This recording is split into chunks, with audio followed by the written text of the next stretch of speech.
day 2 of the match racing in Dubai, and as yesterday was a non-event with no wind, we're now trying to cram the full round robin into one day. By 2 o'clock, if we've started sailing, then we'll continue on and try and complete that. If we don't, then the match racing side will just be voided and we'll move into the fleet racing. It's looking fairly promising. I think by 1 o'clock we should be sailing. We're expected to get a little light onshore breeze building in the afternoon.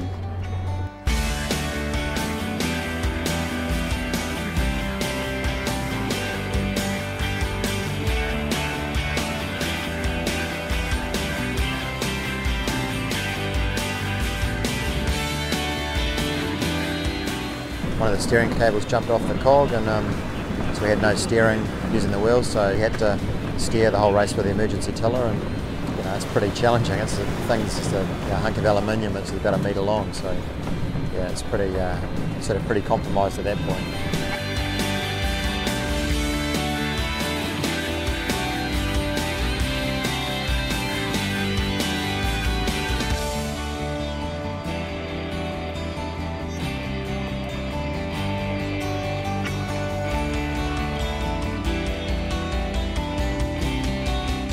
Very plain and simple. I went for an aggressive duck to try and take control of the start and the side of the race course, and we ended up just hitting him about probably half a foot short of the end of his boat, and basically it would be the last thing in the world that you want to have happen. The damage is not really the concerning thing, it's a negative point that we end up getting, or once we see the jury we don't know, it might be more, but hoping it's only 1 point, but that's the worst part of the whole situation.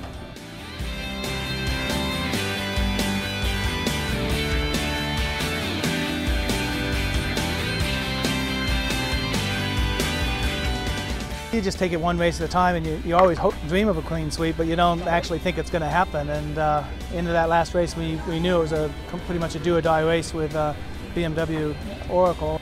If you switch from the rubber boat as a coach and you go as a sailor, you better have a good regatta, because the sailors will never cut you any slack if you have a bad one. So it's a high-risk move for me to jump behind the wheel, and I might stay away from it a little while just to let it sit in.